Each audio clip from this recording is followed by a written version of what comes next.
नमस्कार साथियों, स्वागत है आप लोगों का गुरुकुल स्टडी अड्डा में। साथियों, आज मैं आप लोगों के लिए कक्षा 7 हिंदी का अभ्यास प्रश्न तथा भाषा की बात लेकर के आया हूं। तो आज का हमारा पाठ है 7। अब पाठ का नाम है बाल लीला। तो चलिए इसका अभ्यास प्रश्न देख लीजिए।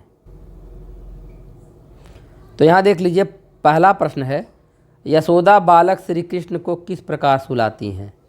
आंसर देखिए, यशोदा बालक श्री कृष्ण को पालने में लोरी गा गा कर सुलाती हैं।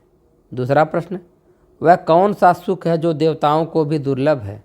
उत्तर, यशोदा भगवान विष्णु के बाल रूप श्री कृष्ण को पालने में लोरी गाकर सुलाती हैं।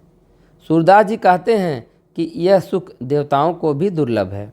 तीसरा प्रश्न, दाऊ क्या कहकर श्री कृष्ण को चिढ़ाते हैं और यशोदा उन्हें क्या कहकर समझाती हैं। यहाँ देख लीजिए आंसर। उत्तर देखिए, दाऊ कृष्ण को मोल का लिया है बताकर खिजाते हैं और यशोदा यह कहकर समझाती हैं कि दाऊ धूर्त व चुगलखोर है, तू मेरा पुत्र है और मैं ही तेरी माँ हूँ। चौथा प्रश्न, माँ यशोदा श्री कृष्ण के मुख से कौन कौन सी बातें सुनकर प्रसन्न हो रही हैं। उत्तर देखिए, श्री कृष्ण यशोदा से दाऊ की शिकायत करते हैं और कहते हैं कि उन्हें मोल का लिया है, वे नंद यशोदा के पुत्र नहीं हैं। यह सुनकर यशोदा उन्हें समझाती हैं और उनके मुख से ये बातें सुनकर खुश होती हैं। अगला प्रश्न देखिए, पांचवा, निम्नलिखित पंक्तियों का आशय स्पष्ट कीजिए। जिसमें पहली पंक्ति है, कबहु पलक हरि मूदी लेत है कबहु अधर फरकामे। तो इसका भावार्थ देखिए, प्रस्तुत पद में सूरदास जी कहते हैं कि जब यशोदा बाल कृष्ण को पालने में लोरी गाकर सुलाती हैं तो वह कभी पलक बंद करते हैं और कभी होठ फरकाने लगते हैं। नंबर 6 देखिए, अगली पंक्ति क्या, सूर श्याम मोहि गोधन की सौ हौ माता तू पूत।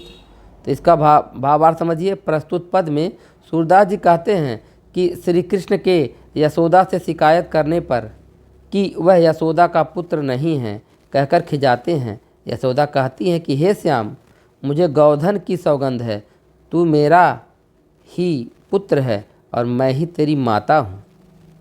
इसके बाद अगली पंक्ति देखिए क्या है, अवधेश के बालक चारि सदा तुलसी मन मंदिर में बिहर। तो इसका भावार्थ देख लीजिए। इसका भावार्थ देखिए क्या है। प्रस्तुत पद में तुलसीदास जी कहते हैं कि अयोध्यापति महाराज दशरथ के चारों बालक तुलसीदास जी के मन मंदिर में सदैव विराजमान रहें, ऐसी उनकी कामना है। अगली पंक्ति है, कबहु ऋषियाई कहें हटिकै पुण्य लेत सोई जेहि लाग अरें। भावार्थ देखिए, प्रस्तुत पद में तुलसीदास जी कहते हैं कभी हट पूर्वक वे कुछ मांगते हैं और जिस वस्तु को मांगते हैं उसे लेकर ही मानते हैं। अब आइए भाषा की बात को देखते हैं। भाषा की बात में देखिए, पहला प्रश्न है, पद में आए निम्नलिखित शब्दों का तत्सम रूप लिखिए। कान, कान का तत्सम हो जाएगा कान्हा। श्याम का है श्याम। दुर्लभ, दुर्लभ का है दुर्लभ। दूती, दूती का है जूती। अवधेश का है अवधेश। शशि, शशि का है शशि। दूसरा प्रश्न देखिए, मंजूल शब्द में ता प्रत्यय लगाकर भाववाचक संज्ञा मंजूलता, मंजूलता बना है। इसी प्रकार कुछ विशेषण शब्दों को खोजकर उन्हें भाववाचक संज्ञा में बदलिए। तो देख लीजिए, शब्द है अप्रत्यय, सुंदर में ता प्रत्यय लगा करके सुंदरता बना दिया गया। कटुता, निर्मलता, सजीवता, मानवता, अनेकता।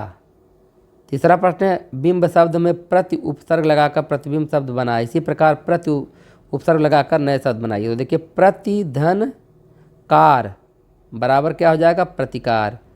प्रतिधन घात बराबर प्रतिघात। प्रतिधन एक बराबर प्रत्येक। प्रतिधन दिन प्रतिदिन और प्रतिधन मास प्रतिमास। इन्हें भी जाने, इन्हें भी जाने।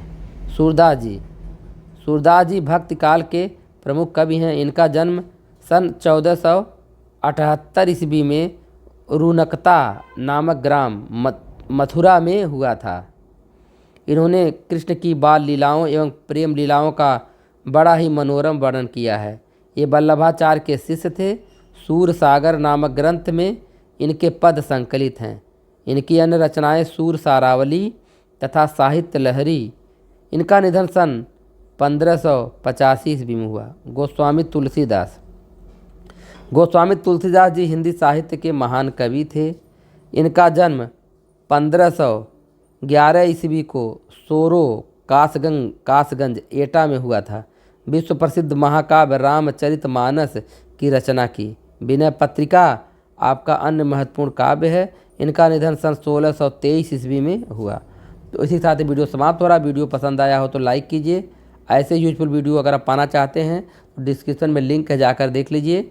आपसे एक निवेदन है कि चैनल को सब्सक्राइब नहीं किए हैं तो सब्सक्राइब करके बेल आइकन को भी आप प्रेस कर दीजिएगा। वीडियो देखने के लिए धन्यवाद।